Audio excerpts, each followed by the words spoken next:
बिस्मिल्लाहिर्रहमानिर्रहीम। अस्सलाम वालेकुम। कैसे हैं आप सब। आज स्क्रीन पर आपको गर्मियों का जो फल होता है और उस फल का जो बादशाह होता है आम, लेकिन आम से पहले केरियां आती हैं। केरियों की तासीर ठंडी होती है बनिस्बत आम के, और यही केरियां जब पक के आम की शक्ल इख्तियार कर लेती हैं तो आम की तासीर हो जाती है गर्म। लेकिन आज मैं आपको केरियों से बनने वाला मुरब्बा जो कि मीठा होता है, तो यहाँ मैंने तकरीबन 8 से 10 किलो केरियाँ ली हैं, लेकिन मैं आपको सिर्फ 1 किलो केरी का जो है मुरब्बा बनाना सिखाऊंगी। उसकी रेसिपी आपके साथ शेयर करूँगी। तो यहाँ मैंने 1 किलो केरियों का जो है वो उसको काट के, और इसके बारीक बारीक जो छोटे छोटे क्यूब्स होते हैं वो मैंने काट लिए हैं। और 1 किलो मैंने केरी ली है, तो आपको पता है कि इसकी गुठली का वज़न होता है। जब गुठली इसके अंदर से निकल जाएगी तो आपके पास जो केरियों का गूदा है वो आपके पास कितना रहेगा, और जितना आपके पास केरियों का गूदा रहेगा उतनी ही मिकदार में आपने इसके अंदर पानी शामिल करना है, और इसे कवर करके आप इसको पकने के लिए छोड़ दें। अभी मैंने इसके अंदर चीनी शामिल नहीं की है। जब केरियों का जो गूदा है वो गल जाएगा, और यहाँ आप चेक कर सकते हैं कि जब आपको लगे कि ये जो इसका जो गूदा है हमने जो काटा है और जो पकाने के लिए छोड़ा था ये गल चुका है। ये देखें, मैं आपको काट के दिखा रही हूँ, और ये तकरीबन गल चुका है। चीनी ना डालने की वजह ये है कि अक्सर ये होता है कि कोई भी चीज़ पकाने के लिए साथ में हम चीनी शामिल कर देते हैं, तो चीनी जो है किसी भी चीज़ के गलने के प्रोसेस को थोड़ा स्लो कर देती है और उस चीज़ को वो हार्ड कर देती है।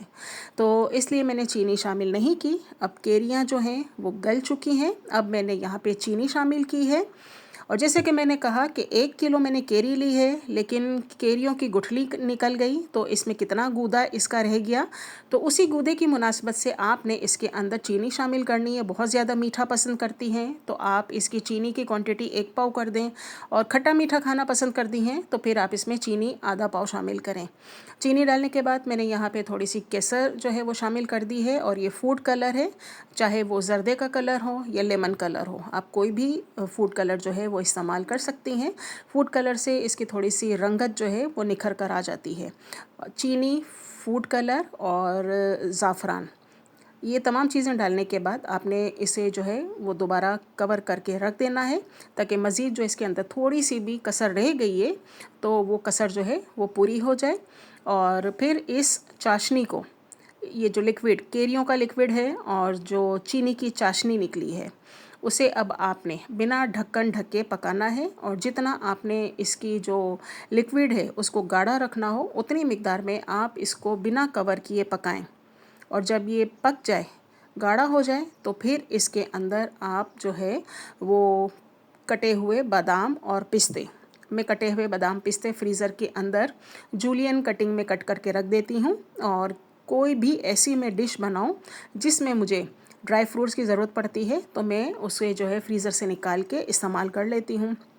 तो यहाँ मैंने जो है वो थोड़े से बादाम और थोड़े से पिस्ते मैंने काट के जो है वो इसमें शामिल किए हैं, और इन बादाम पिस्तों को पकाना नहीं है क्योंकि वैसे ही हमारा जो मुरब्बा है केरियों का वो गर्म है, तो बादाम पिस्ते इस गरम केरियों के मुरब्बे के अंदर जाके वो थोड़े से सॉफ्ट हो ही जाएंगे।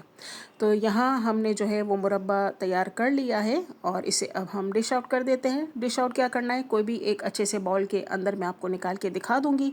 जाना तो इसे कंटेनर के अंदर, और फिर इसे फ्रिज में ही हमें रखना होता है।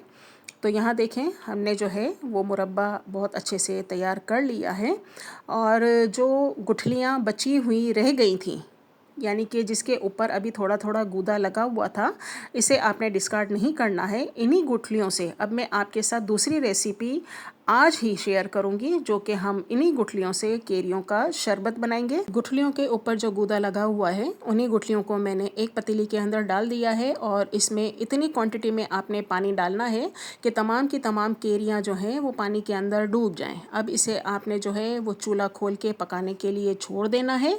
जैसे जैसे गुठलियाँ या गुठलियों के ऊपर जो गूदा लगा हुआ है वो पकते पकते जो है वो नरम हो जाएगा, और साथ साथ इसके अंदर जो पानी की क्वांटिटी है वो भी कम होना शुरू हो जाएगी। तो यहाँ देखिए स्क्रीन पर आपको मैं दिखा रही हूँ हाथ लगाकर। ये अभी मैंने थोड़ा ठंडा कर लिया है, वरना गर्म पानी के अंदर हाथ डालना नामुमकिन है। और देखें अभी हल्का सा ये गर्म है, तो मेरे हाथों से आप अंदाज़ा लगा सकते हैं। और ये गूदा बहुत आराम से हाथों की मदद से देखें उतर रहा है। आप खुद सोचें, अगर ये गूदा भरी हुई गुठलियों को आप डिस्कार्ड कर देती तो बिला वजह का जो है वो किसी भी चीज़ को ज़ाया नहीं करना चाहिए। अल्लाह ताला की नेमत है ये, और इसको आपने इस्तेमाल में लेना है। और इन्हीं गुठलियों से देखें मैंने सारा का सारा गूदा जो है वो निकाल लिया है। अब ये गुठलियाँ बेशक आप फेंक सकती हैं, अब ये किसी काम की नहीं रहीं। और यहाँ देखें ये तमाम का तमाम गूदा जो है वो पक चुका है, पानी के अंदर आ चुका है। और इसे अब आपने ग्राइंडर के अंदर ग्राइंड कर लेना है, और फिर किसी भी बारीक छन्नी की मदद से आप इसे छान लें, ताकि जो इसका गूदा अगर ना भी पिसा हो तो वो क्या है ऊपर छन्नी की सरफेस पर आ जाएगा। और पतीली के अंदर आपके पास एक स्मूथ लिक्विडी जो बैटर होता है वो आप उस पतीली के अंदर आप निकाल लें। और दोबारा से इसी पतीली को अब आपने चूल्हे पे चढ़ाना है, और इसके अंदर आप चीनी शामिल करें। चीनी भी डाल सकती हैं, और इसके अलावा आपके पास दो ऑप्शन मज़ीद हैं। गुड़ भी डाल के पका सकती हैं, और जो डाइट के हवाले से और जो शुगर पेशेंट होते हैं उनका भी दिल करता है इस तरह की चीज़ें खाने का, तो उनके लिए आप जो है वो ना गुड़ इस्तेमाल करें ना चीनी इस्तेमाल करें। उनके लिए आप जो हैं वो स्टीविया का इस्तेमाल कर लें, जो कि एक मीठापन इस जूस के अंदर लेकर आएगा। और जो हमारी माएँ हैं घर के अंदर, जो भी जिनको भी शुगर है, तो वो भी अपनी इस ख्वाहिश को, इस शरबत को पीकर अपनी जो ख्वाहिश होती है, जो तलब होती है, हर इंसान का दिल करता है कि मौसमी जो फल होते हैं, जो चीज़ें बनती हैं घरों के अंदर, उनको वो भी खाएं। तो थोड़ी सी एहतियात कर लें। उनके लिए आप थोड़ा अलग से एहतमाम करें। चीनी और जो गुड़ वगैरह होता है उससे आप परहेज़ करें, और उनके लिए अलहदा से जो भी सप्लीमेंट होता है, शुगर का जो नेमुल बदल होता है, वो आप इसमें इस्तेमाल करें। और यहाँ देखें मैंने जो केरी का शरबत बनाया है, केरी हरी हरी होती है, तो मैंने इसमें थोड़ा सा फूड कलर हरा इस्तेमाल किया है। बहुत ज़्यादा इस्तेमाल नहीं करना, लाइटली आपने इसके अंदर जो है बहुत हल्का सा डालना है कि ये जो जूस है वो जाज़िबे नज़र लगे और आपको लगे कि हाँ आप केरी का शरबत पी रहे हैं। तो यहाँ आपने चीनी को और फूड कलर को बहुत अच्छे से पकाना है। अच्छा, अब जो है इसके अंदर मुझे याद आया कि इसके अंदर थोड़ी सी एक इलायची मैं शामिल कर दूँ। काफ़ी सारी वीडियोस में ऐसी देखती हूँ भर भर के इलायचियाँ डालती हैं। भाई कौन सा ऐसा दरख्त लगा हुआ है जहाँ फ्री की इलायचियाँ मिलती हैं? बहुत छोटी इलायची, हरी इलायची बहुत महंगी होती है। आप इसका एक दाना भी इस्तेमाल करेंगी तो वो बहुत ज़्यादा खुशबू जो है वो पैदा कर देता है। तो यहाँ मैंने एक इलायची खोल के इस्तेमाल की है ताकि इसके सारे के सारे दाने इस शरबत के अंदर खुशबू पैदा कर दें। जब ये पक जाए तो आपने इसे क्या करना है, ठंडा करना है। और ठंडा करके आपने अपने जो बोतल है उसके अंदर आप भर के रख लें। लेकिन मैं आपको एक बात और बता दूं कि ये बोतल भी आप ज़्यादा दिनों के लिए नहीं रख सकती हैं, क्योंकि ये थोड़ा एसिडिक होता है, खट्टा होता है।